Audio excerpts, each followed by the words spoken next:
Hello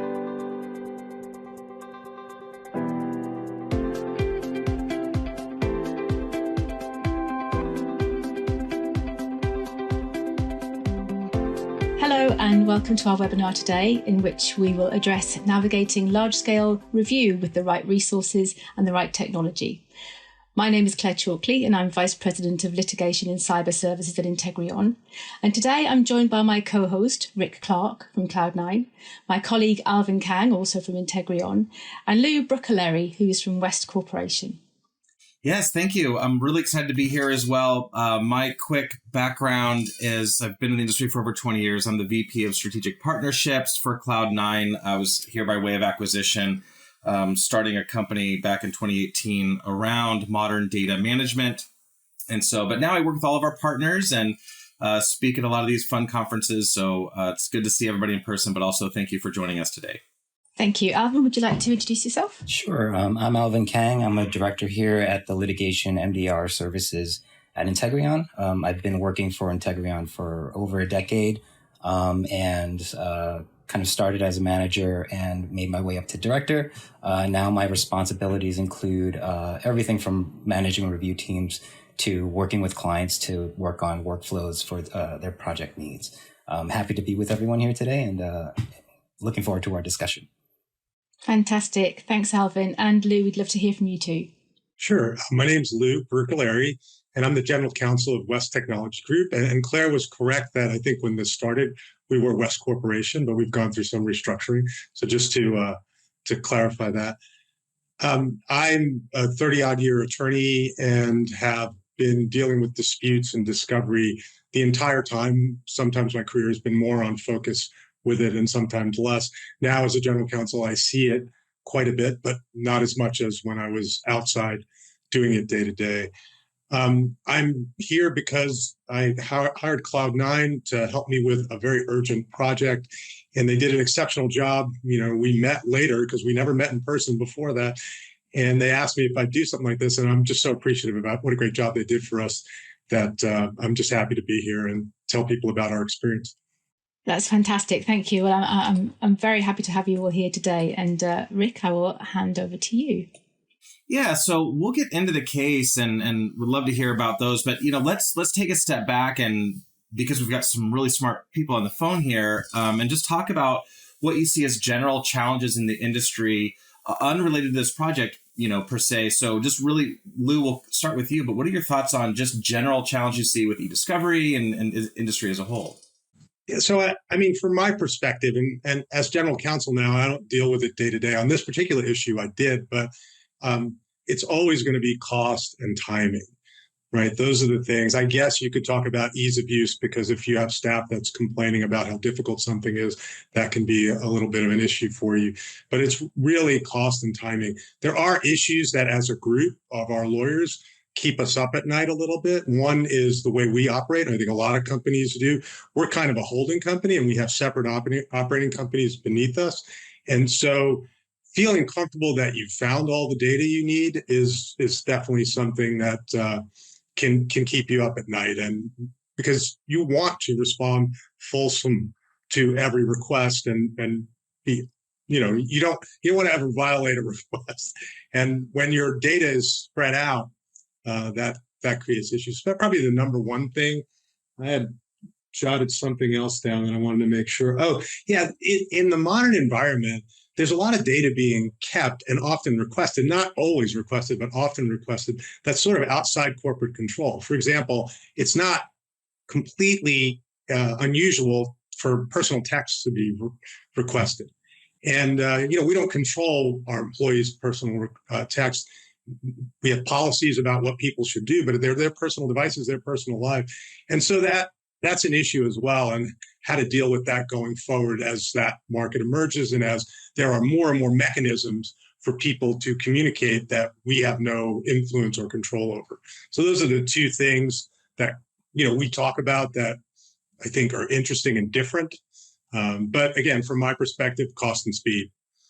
Absolutely. Alvin, what are your thoughts? Yeah, it's funny because on my list, cost and timing, number one. And it's funny because that's not a new challenge, right? That's kind of been throughout the history of litigation, right? I think the new challenge that we're facing now, and that Lou kind of brought up, is the changing technologies, and not just how to use the new technologies to deal with these issues, but also, I think like a decade ago, emails became much more prevalent. And now it's like the mobile data, the texts, and all of these other WhatsApp chats and stuff, and how to deal with that.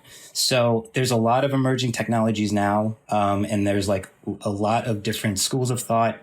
I think the biggest challenge now on the delivery side is learning all of these different solutions, but then also learning where to use them properly. Because I think a lot of people now, when they hear about AI and all of this technology, they equate it basically to magic, right? It doesn't just automatically happen. There is still work involved to get the correct work product out of it. So learning those ins and outs, and then also explaining to clients and counsels on the best solutions to use at a particular time. I think that's really a lot of conversations that we're having now is dealing with that kind of challenge. Yeah, I have some thoughts around that too, but I'll let Claire go first. What are your thoughts on some general challenges you see in the industry? Well, I'm very glad that Alvin touched on AI first, because I don't think any conversation at the minute is going to be complete if we don't at least touch on AI and Gen AI and the impact that it's having on us, and how we're looking at the work we do and the workflows that we have and the technology that we're utilizing. And I guess one thing that I think about a lot is how we're going to be able to defensively and kind of safely harness the power of Gen AI. What upskilling are we and our team is going to need to, as practitioners and also lawyers, to be able to effectively use these tools to interrogate data sets kind of safely, with all the checks and balances in place there as well. We're going to need to upskill our teams without a shadow of a doubt. But then how do we stop the skill gap from getting wider, from the people who are at the front end and using these tools to, people that are still grappling with things like TAR and CAL, which, some people still are. So, are we going to see best practices emerging? Are we going to see case law emerging? We don't know. And what's the time frame going to be for that? So AI is something that is very much kind of on the agenda of things that we need to think about. And also data security. We talk about there's the proliferation of cyber incidents. We see it on a daily basis now. Hacks happening, ransomware attacks, et cetera, and how do we keep our confidential and sensitive data safe? Bearing in mind there's always a human in the loop here. There's always, humans, and no matter how safe our fortresses are, incidents will happen. So how we keep our data safe. And then finally, what we're talking about today, the increased data volumes that we're handling, and also the different data types which are emerging all the time as the ways that we communicate and the ways that we run our businesses change. Yeah, so I'll try to be unique here, because you've covered a lot of ground that it all is exactly the challenges that we're seeing. I will say what I have seen in the industry and how we manage this data for review. Let's just talk modern data: Slack, Teams, cell phone, text messages, those types of things. A lot of the industry is converting those to documents first. In doing so, it creates a very big burden, very large burden in the review itself. You have to go through a doc review, whereas this data can be leveraged in near native formats where you can see the threads, tag just the individual items. There's a lot of improved workflows if you don't go and create the documents first. You do that after, right? So yes, productions always are documents, but during the review portion, we've created some really slick ways to review this data without having to create documents first. So it takes a lot of that burden of data processing, remediation, leverage data as it is, looks like what you see on a phone, but then produce out those documents. So that's my soapbox. Those are things I see out there. But let's switch gears and get to that case that we managed. So Lou, tell us more about the specific project, the case, and what was going on, and how did you initially scope those project needs? So lay the groundwork for us.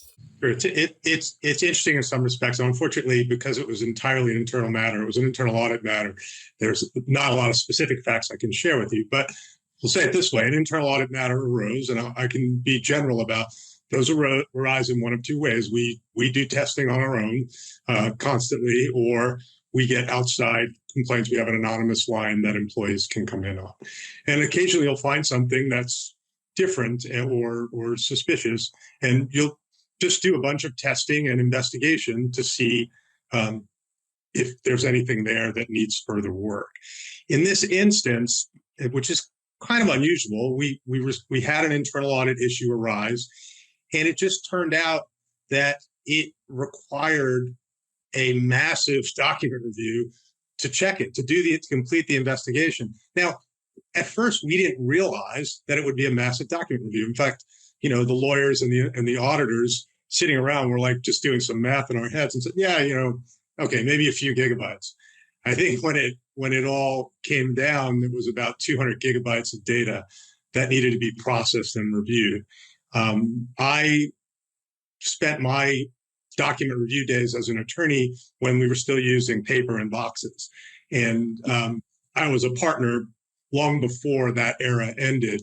And so, other than looking over people's shoulders, I've never personally done an electronic document review. It just get the results. Like I said, people would show me a document or two. In this instance, because it was internal audit, which we treat incredibly sensitively, I was forced to do it myself.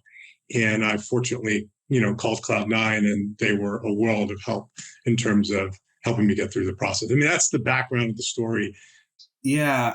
So the challenges that you were facing was, it sounds like a timing issue. And what were some of the other challenges that you had? Yeah. Okay. Sorry, I left out the timing issue. Yeah, it's audit, right? So internal audit works very closely with external auditors. We have, third-party auditors who are independent that look at our company.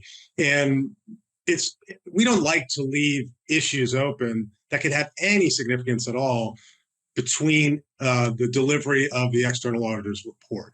And so we had an external auditor's report pending pretty quickly, and we felt a necessity to try and get this issue resolved or fully investigated prior to that to make sure everyone was comfortable. And that's what created our timing constraint. And it was intense. I mean, I think we had 10 days to do this.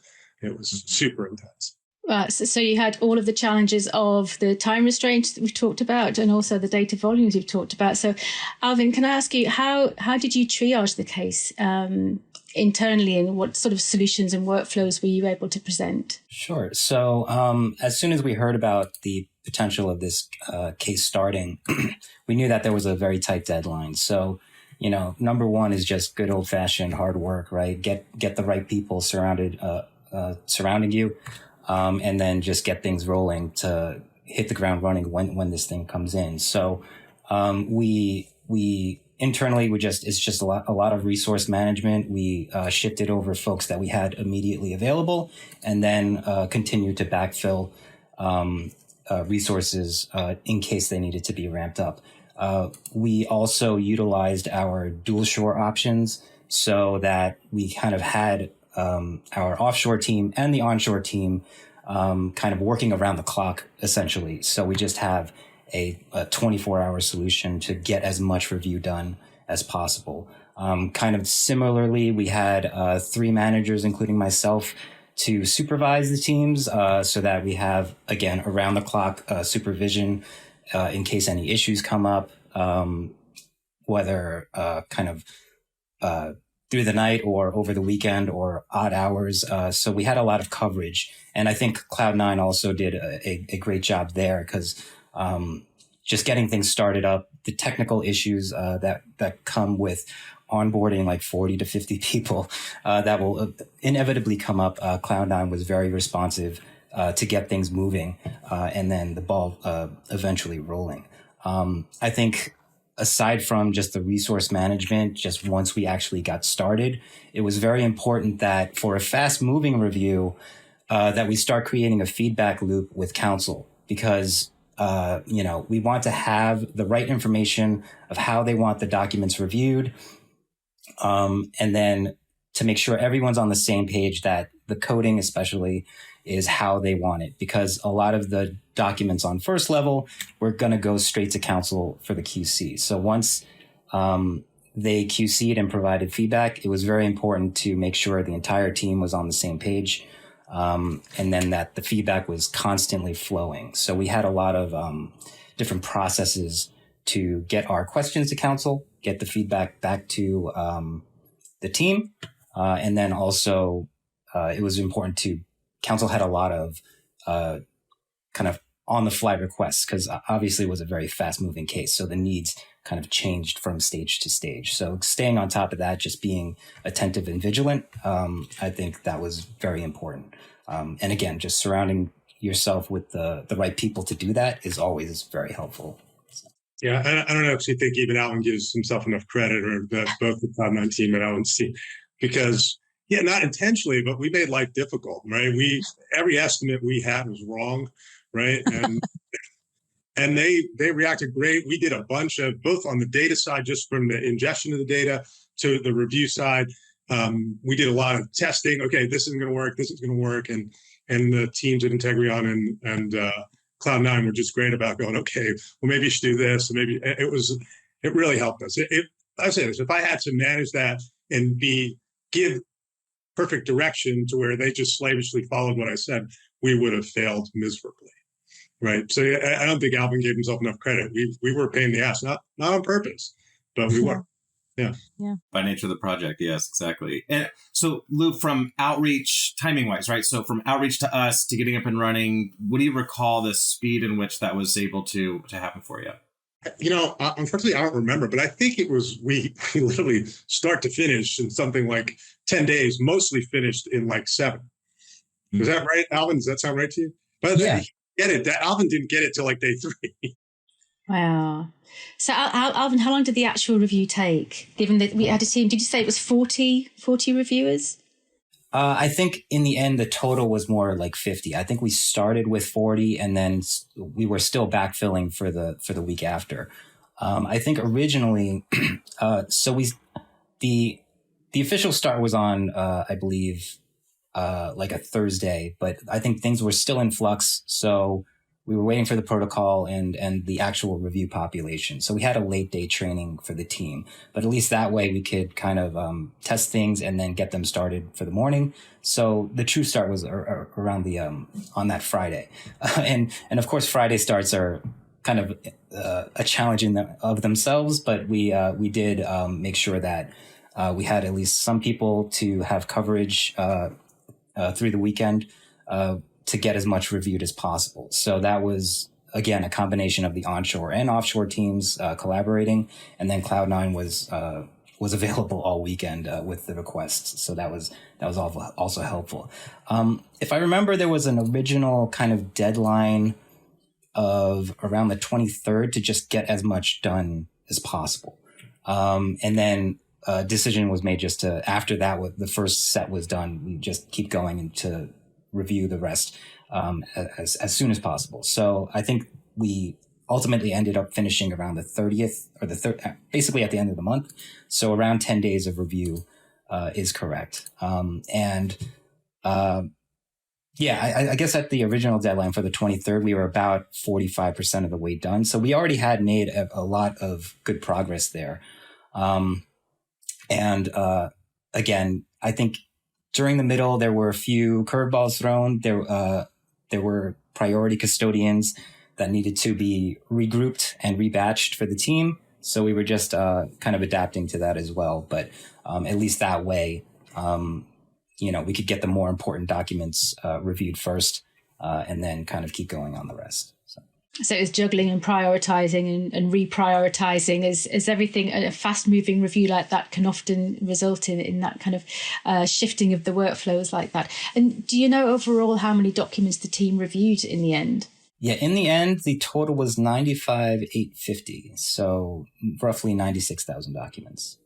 Their results, to just talk about accuracy, their results were spot checked by not only the external law firm, but by the auditors, the external auditors, to make sure that these things were reviewed and everything went swimmingly. I mean, it was an outstanding job, it really was. Thank you, Lou. Any other aspects of the case you want to share? Because I'd love to get into some takeaways that you have from the project, but any other aspects of the project that are worth sharing before I ask that question? Look, I'll answer. It was for something where the initial observation we had didn't appear to be a big deal at all, and in fact, substantively turned out to be not only not a big deal, but just not anything. It took on extreme urgency, and the team at Cloudnine and Integreon was just amazing. We injected different lawyers at different times, and they just did such a great job. Never blinked, they easily could have called me and said, "Are you kidding me?" But no one ever did that. And at the end of the day, I was super happy with what it cost. And that's not because I'm a big spender. I hate spending money, but they did a good job. And I don't think Alvin made it clear. They set up a review process that never let the sun set on the review, right? They had reviews on both sides of the world. And so when the East finished up, the West would start up. And just and they did it all. Right? We didn't do it without you guys. We wouldn't even know that was possible. Yeah, and thank you for the compliments. But I do want to express that it was really a great collaboration, because when you have a good partner where they also understand what just needs to be done, and then they know all of the different, the shorthand and the processes. And the synergy there really just helped get things moving and to where it needed to be. And that's between Integreon and Cloudnine, and within Integreon itself. For Integreon, I've been working with these folks for years and years. So there's just an inherent trust. And then when we brought in Cloudnine, when we started speaking, you could tell we were kind of in the same headspace. So I think that was very helpful as well. So. So I feel like we have had a lot of great takeaways here, but as we get closer to the end, what are some other takeaways from the project? What did you learn from the project? We'll start with you, Lou, but what are, just some other bird's eye view points around the project? So, just both on a post-mortem was a little different than what I learned. The vendor you use is really important.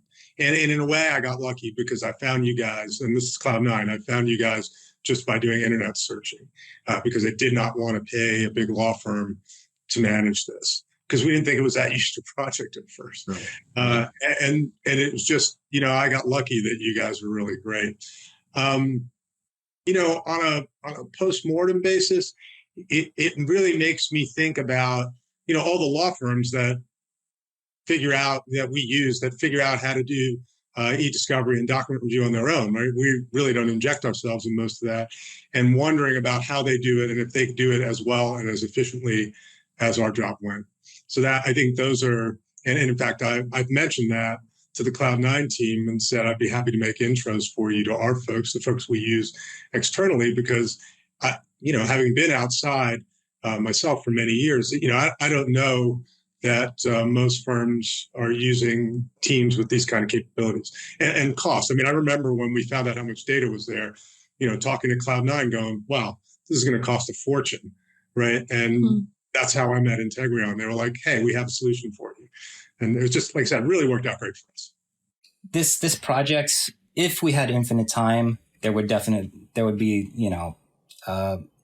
it would be a convenience to do a lot more prep time at the beginning. You just don't have that luxury sometimes. So having people that know that quick startup with all the steps that need to be done, and then what steps need to be taken to carry it to the finish line, that is very important. And the experience of having doing the work through the years as the environment has changed, and going back to all of the new technologies and the workflows, it really does help when these kind of fire drill situations come, that you could just get started. There will be the speed bumps in the road, but eventually you'll get to that kind of steady space and carry it to the finish line.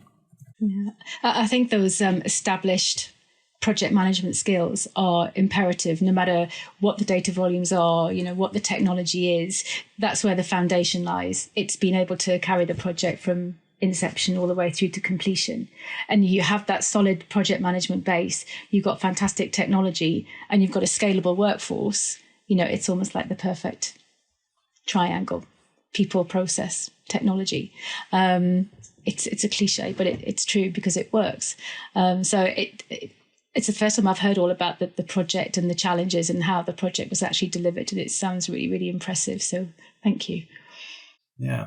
And it's interesting, Cloudnine, we're used to being what I like to call in the fast lane, because not only do we have projects like this that pop up, but modern data, right? So we'll get a Slack project that comes in and a team that's never done anything with it. So, and they have a very tight deadline. So we're used to jumping in the fast lane and running and solving problems and finding the right partners for that. So I think this is just a good testament of how that all came very well together. Last question really here. This is for Lou and Alvin.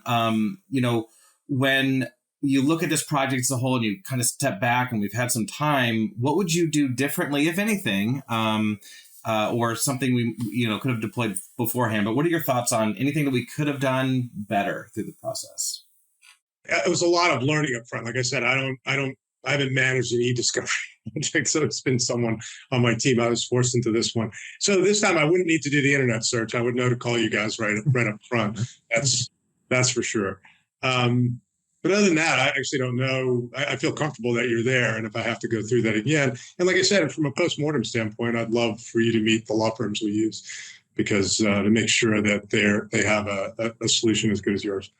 Yeah, I think for this particular project, I don't think I would change anything. In a perfect world, just in terms of process, again, the prep time, if we had more prep time, we always want to have as much of that as possible.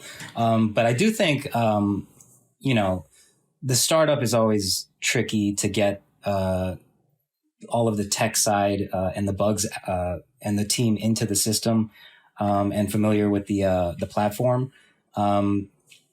That's always tricky because there's some prep time in that. But I did notice that in the workspace there was a lot of good like documentation. So there's like a tutorial, and then actually in the workspace there's like basically a step-by-step guide once the team logs in at the beginning. So that was a very welcome kind of surprise because again, it just kind of alleviates some of the pressure from the startup if you have to start up really quickly. So I don't think there's any particular thing that I would change for this particular situation. But yeah, in a perfect world, the more prep we have, the more time we have, which again is never really a luxury for our industry. Yeah. So Claire, why don't you close us out? I think that's all I have. Fantastic. Thank you. I've thoroughly enjoyed the past half an hour. Thank you so much for sharing your insights, your experiences, how you came up with a solution for this very fast-paced, large-scale review. So thoroughly enjoyed it. Thank you very much. And Rick, thank you for co-hosting with me. Absolutely. Thank you both as well, and thank this has been a great session. So look forward to many more of these.